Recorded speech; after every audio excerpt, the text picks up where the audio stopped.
Hello po mga kababayan, si Dante Maravillas, Bicolano vlogger broadcaster from Albay. Panoorin natin mga kababayan kung paano dinurog ni Defense Secretary Gibo Teodoro, paano sinupalpal ng ating Defense Secretary ang isang Chinese general na nagtanong po sa isang press conference sa ginanap mga kababayan na Shangri-La Dialogue sa Singapore. Talagang durog po yung Chinese general. Yan po mga kababayan, panoorin natin. The U.S. Secretary of State Marco Rubio said that the Russian-Ukraine war is a proxy war between nuclear powers and needs to be ended. And meanwhile, the United States is selling more arms to this region and setting up more military bases in the Philippines. So, if the proxy war in Europe needs to be ended, are you concerned that a proxy war in Asia might be launched? Thank you. Now, to our Chinese interlocutors, I shall address you collectively. And thank you for the propaganda spills disguised as questions.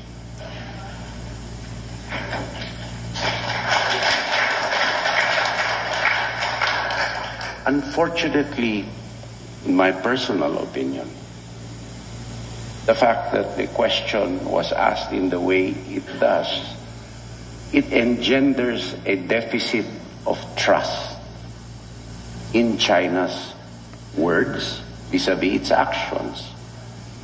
I just look back to 1995 on a place called Mischief Reef.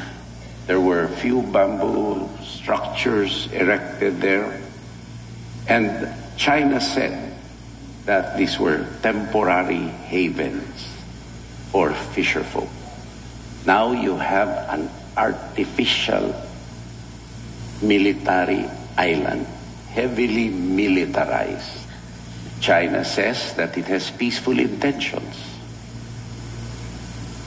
Why does it continue to deny the Philippines its rightful provenance under international law and UNCLOS?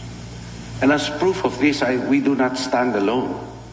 None have agreed with China, and none has condemned the Philippines for standing up against China in the face of a threat to its territorial integrity and sovereignty. And thus, for dialogue to be effective, it must be coupled with trust. And China has a lot of trust building to do to be an effective negotiating partner in dispute settlement. We have to call a spade a spade.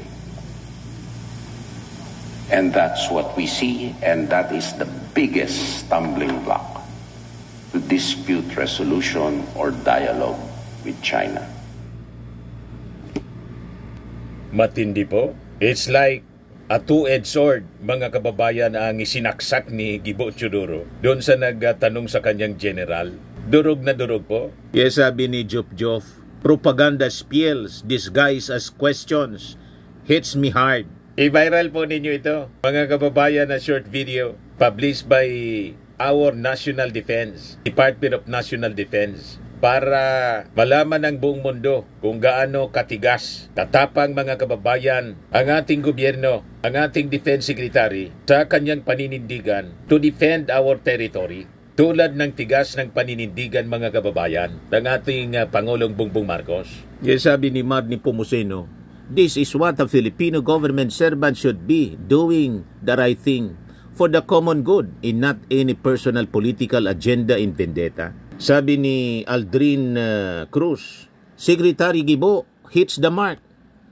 It's refreshing to see him stand firm on upholding international law in defending our sovereignty. Great job calling out China's actions that contradict their supposed commitment to peace in the South China Sea. Sabi ni Herbert Manaligod, excellent response, Secretary Gibo. Excellent.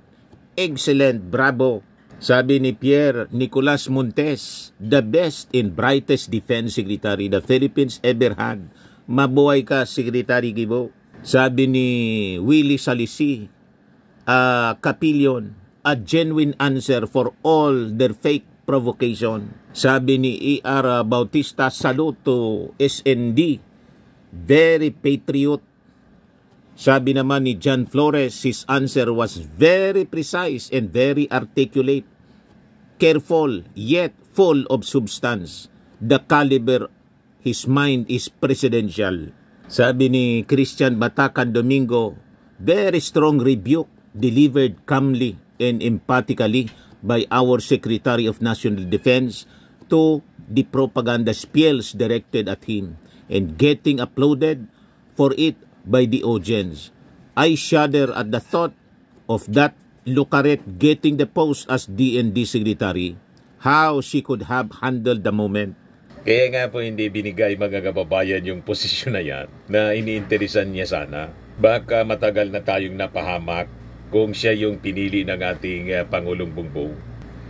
Di ba mga kababayan? Sabi ni Tess Vitog, salute to you, Secretary Guibo, for the very bold and straightforward answer.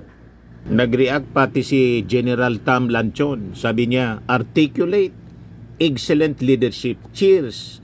And mabuhay, Secretary Guibo. Sabi ni Nelson Santos Sikat, that Chinese boy with military rank is playing as he is intelligent enough to hide their black propaganda in the view of the whole world. You cannot hide the truth and it will shine up to the whole universe. That boy should first study before he presented his narrative of false story. Lolusot ba siya sa napakagaling, napakatalino na defense secretary ng ating bansa na si Guibo Teodoro? O di ba? Kaya nga po sa cabinet revamp, agad-agad na na-retain mga kababayan itong si Guibo Teodoro. Just like yung mga economic managers natin. Sabi ni Dennis Aconia, galing mo, Secretary Teodoro, the best sa poll ang sikwa. Sabi ni Nicoli, nakaka-proud si Defense Secretary Guibo. Sabi ni Moses DP, slap without raising a hand, the serve. Sabi ni Rafaelo Reco, ikaw ba naman ang bar top notcher? Sabi ni Arnold Ilagan, galing ni Secretary Guibo sa lahat ng government officials natin tulad ni Secretary Guibo, may malasakit sa territorial integrity ng Pilipinas. Sabi ni Di Castro, Secretary Guibo Teodoro Jr. delivered a powerful statement that was a slap in the face to the Chinese delegates. He exposed their propaganda disguised as questions and called out the gap between China's words and its actions in the West Philippine Sea. Not a single country supports China's baseless 9-line claim, while the Philippines enjoys the support of over 50 countries including ASEAN nations in defending its sovereignty and rights in the West Philippine Sea. Ganoon mga kababayan, lahat na pahanga po sa naging sagot mga kababayan ni DND Secretary Guibo Teodoro. I-viral po ninyo ito mga kababayan ko, mga Marcos supporters, para malaman ng buong mundo ang katotohanan sa issue ng West Philippine Sea. At hindi tayo maloko ng mga propaganda ng mga Chinese and Chinese supporters dito po sa ating bansa.